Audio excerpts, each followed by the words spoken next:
Francisco is one of the most expensive cities to live in the United States.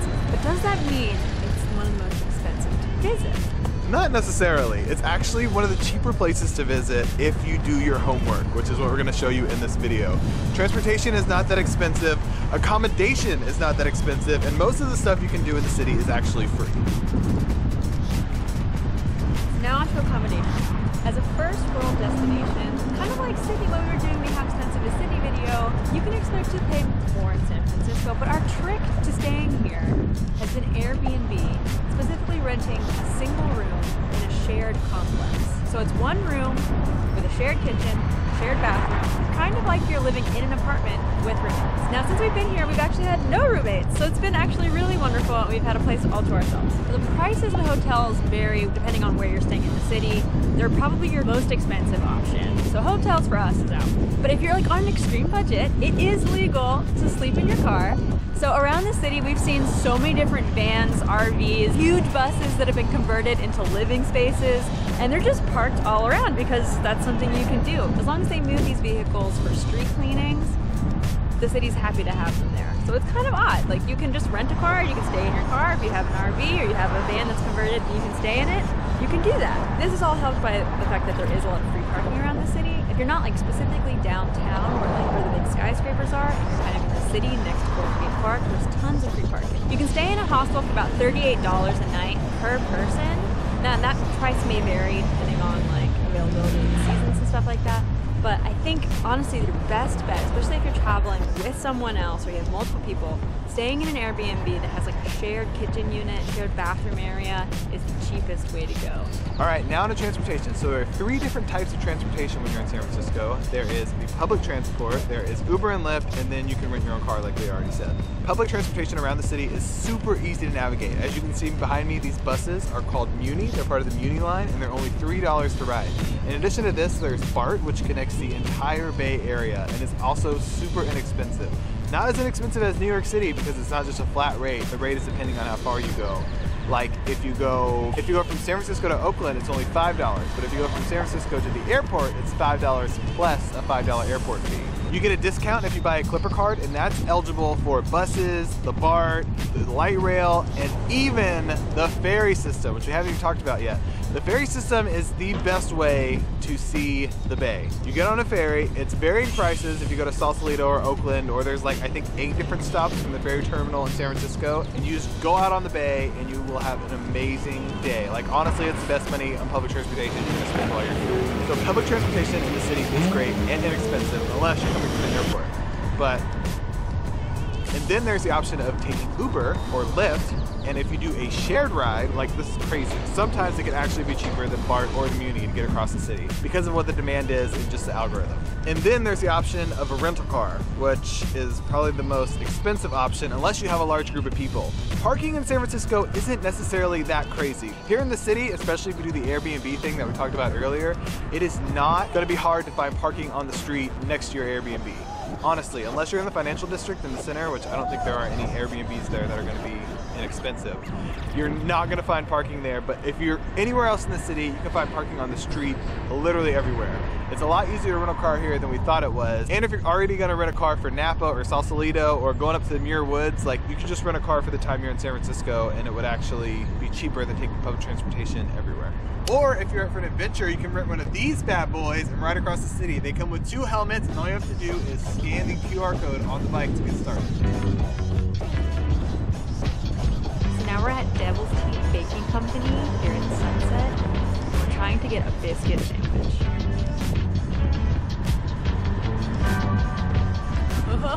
Now we're gonna walk to the beach and talk about food. Man, we chose the mistiest day to be making this video. There's like a steady stream of mist coming off of the water right now. It's making everything very spooky. Just look at the beach today. Oh my gosh, it's so foggy. I don't even know what's happening right now. It must be June gloom. So the lowdown on food in San Francisco is this. If you intend to eat out for every single meal while you're visiting, you'll probably spend a lot of money. Especially if you're sitting down to eat, you can expect to spend like at least $10 to $20 per person. And that's just how it is here in San Francisco. Things are more expensive. That's just like what the restaurant culture has become.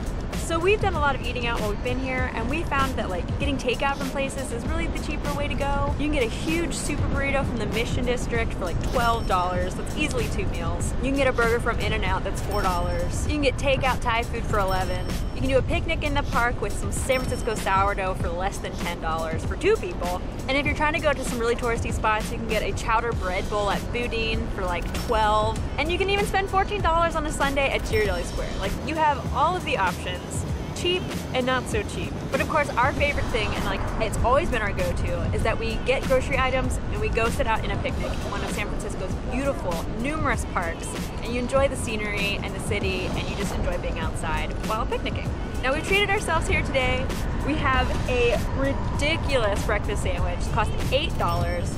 Coffee that costs $3.50, which is probably one of the cheaper coffees I've ever seen in the city, and a slice of chocolate cake that costs $4. So, I mean, there's no way around really like eating out and not spending a lot of money. I just think you can be like really conscious of your spending, and if you utilize the grocery store, obviously you can make that cost go down. Let's try the sandwich. Coffee. All right, let's try this beautiful sandwich. So it's a huge biscuit, scrambled eggs, bacon, garlic aioli, pepper jack cheese, and avocado. Whoa. Oh my god. This might be the most delicious biscuit breakfast sandwich I think I've ever eaten in my entire life. What about the South? This might be better than Bojangles. Wow. So when you are picnicking, obviously be mindful of the birds. Yeah. Because they will steal your stuff. Like And he the was dogs. obviously going after Leah's cake because he really wanted the cake. Oh, and the dogs. Yes, we did have a dog steal our donut. That was $4 because that's how much donuts are here, unfortunately. But it was a memory that we laugh about now, so like it was totally worth it. But it was very tragic at the time. Yes.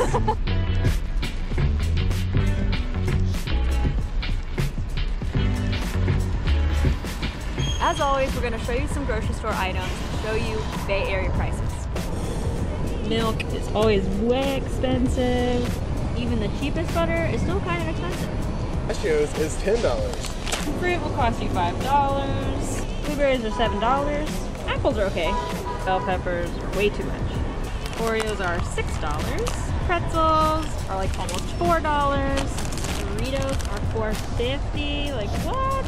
Bread is like the only reasonably priced thing here, but you need to be getting bread from a sourdough factory here in San Francisco because their sourdough is so good. Bush muffins are $4.49. Shampoo is $5 or $6. These can be from $3 to $6. While the grocery stores are more expensive here in San Francisco, especially in the Bay Area, they will save you money in the long run. We've actually been able to like find very discounted grocery stores around the city, especially if you go to like Chinese grocery stores. You can save a lot of money there on produce. So it's just like little ways you can save money if you're staying a long time like we are. All right, and now we are at the park. We are looking for, believe it or not, some buffalo in the city of San Francisco. So we are at Golden Gate Park, which is a giant park in the middle of the city. So let's go see if we can find some buffalo. Golden Gate Park is one of the largest parks in the United States, at least in a city setting. And there are 20 different things you could see. And it's so and the park is so big that you could easily spend an entire day just walking around, seeing all the little attractions and the buildings and the wind. What is this? Let's go see. I don't know, we gotta investigate. This park is full of surprises. Is that the buffalo pin? You might have found them. I don't know. Let's see. Oh, is this the pool?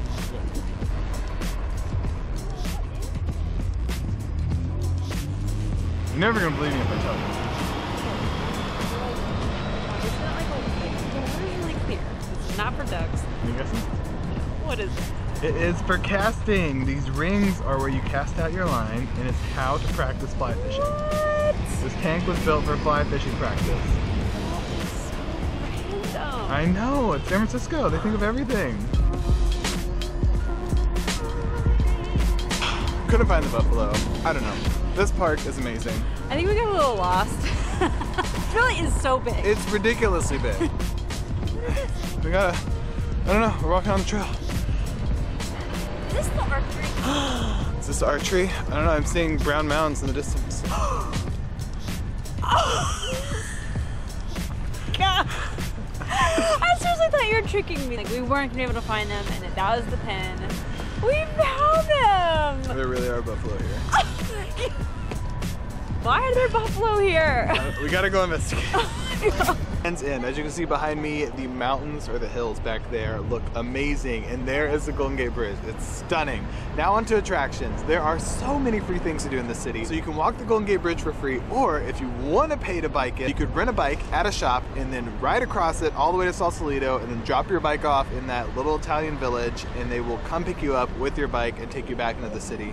That is an option you can do, but you can just walk it for free. It's Leah's least favorite attraction, but I love walking the bridge because it's like you get this great view of the city and you're way up high in the air, and it just like feels exhilarating. But the real jewel of San Francisco is the neighborhoods. Undoubtedly, the neighborhoods are the coolest part of the city. You have the Mission, you have Haight-Ashbury, you have Chinatown. They're all so different from each other. There's like 37 different neighborhoods, and they all have their own unique little downtown. And it like truly feels like you're in a European city or some other city that is not American, because so many people from around the world have settled here in San Francisco, and just like the food and the architecture and the churches, like everything is so different from what you're used to in America. So exploring the neighborhoods is free, and it's one of our favorite things to do. And then of course, you have to do all the touristy stuff on North Beach. Pier 39, you can't miss that. There's just like so much people watching to do. It's like a little bit of amusement park on the pier. And then right next to that, you can actually see seals off of the pier. They come in the harbor, and it's like one of my favorite places to see seals.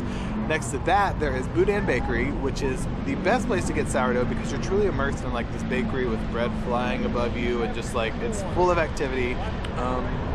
Other things to do for free, go to the beach and explore the parks. There are so many parks. The Palace of Fine Arts is beautiful, as is the Painted Ladies Park, which is called Lafayette Park. Parks are one of our favorite things to do, as you guys have already seen, because you can sit down and have a picnic and look at the city, look at the buffalo, and then there are a plethora of parks that are on the hill, and you can watch the sunset go down over the city as you're having charcuterie or whatever picnic you want to have. That's one of our favorite things to do. You just put out a blanket in Mission Dolores Park or Lafayette Park from the Painted Ladies and just watch the city light up at night. And if you're willing to spend some money, I recommend going to Ghirardelli Square and getting the $15 sundae because it is unbelievable. You truly feel like you're in Disney World. It's just like an otherworldly experience right next to the water. There are dinner cruises you can take that go under the Golden Gate Bridge, and you can get a ticket from the National Park Service to go to Alcatraz, which is an awesome day trip full of like creepy old stuff, and you're just like in an old prison, but there are a lot of movies filmed there, so there's lots of history to check out. But it's not free with your park pass. And the last free thing that I can put in this video, or else I mean I could really talk about this for hours, but the thing that I think you should do is go to the San Francisco Giants game for free. You can enter in the back alley. It's like not actually that sketchy. There's a metal detector check and everything,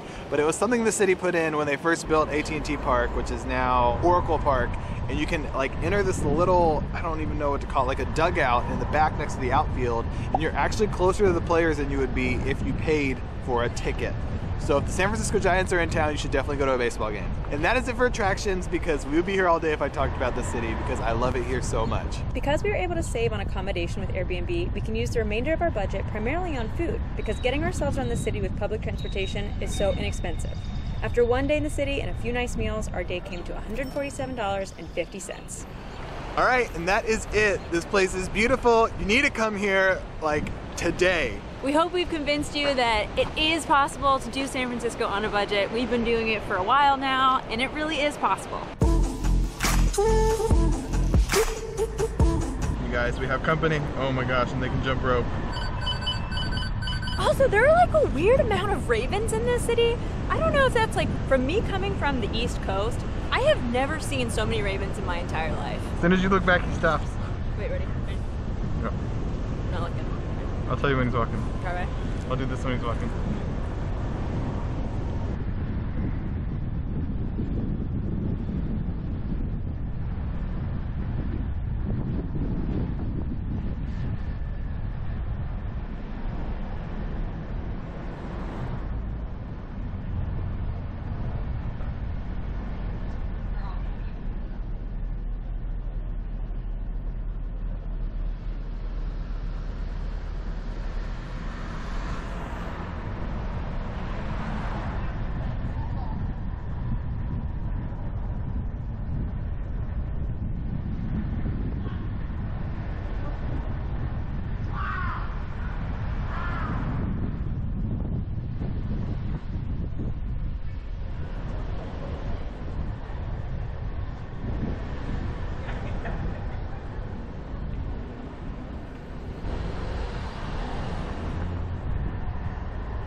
with that, or no more?